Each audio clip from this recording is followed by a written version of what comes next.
In the hush of the evening, as Seraphina paid her respects at the grave of William's late wife, she noticed another somber marker nearby. It was William's final resting place, a stoic tribute to a man who had loved deeply and led bravely. The realization struck her with a gentle force, a reminder of how closely intertwined their destinies had been. As Seraphina stood there lost in her reverie, Douglas McGregor approached silently, his steps muffled by the soft earth. He carried with him a sense of gravitas, the weight of knowledge and experience etched into his features.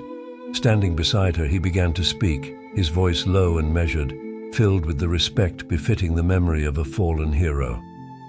William McKenzie was a man defined by his courage. He faced the darkness not with fear, but with defiance. Even when the shadows turned their gaze upon him, William remained steadfast.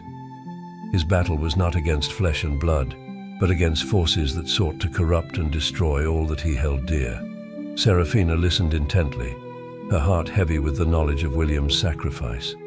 Douglas continued.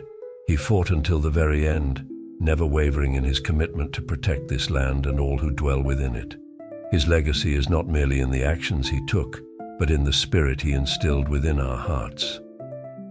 William McKenzie was a beacon of hope, illuminating the path for others to follow. As they stood in silence, Douglas felt compelled to share one more intimate detail about William's life, a small glimpse into the daily rituals that had sustained him. Each morning, before the day unfurled its myriad possibilities, William would draw back the curtains of his bedroom window and gaze out upon the ancient forest. There was a calmness to his demeanor, a sense of connection that went beyond the mere physical. He would stand, lost in thought, observing the play of light and shadow among the trees until the calls of his servants would gently bring him back to the responsibilities awaiting him. This simple act, Douglas explained, was William's way of reaffirming his bond with the natural world, a tacit acknowledgement of the greater forces that governed their lives. It was a quiet meditation, a private communion with the spirits that protected them, and a reminder of the ever-present link between the Mackenzie estate and the wilds that surrounded it.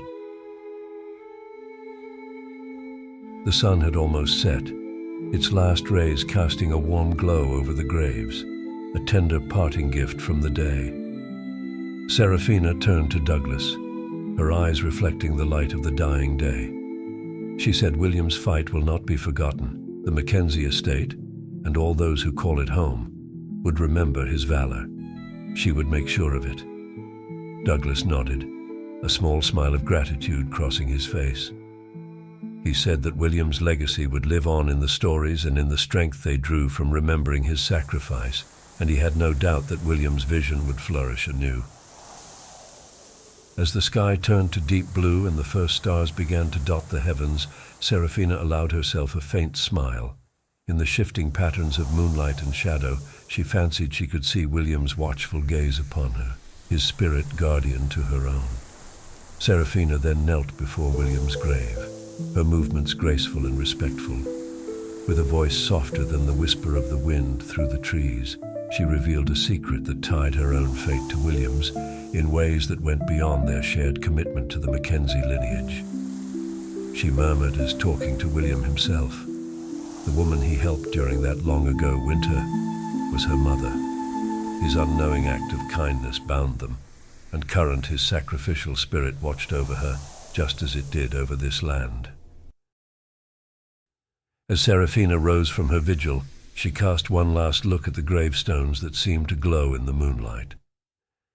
Then, slowly and with a newfound sense of purpose, she walked away from the graveyard and toward the dark silhouette of the forest beyond.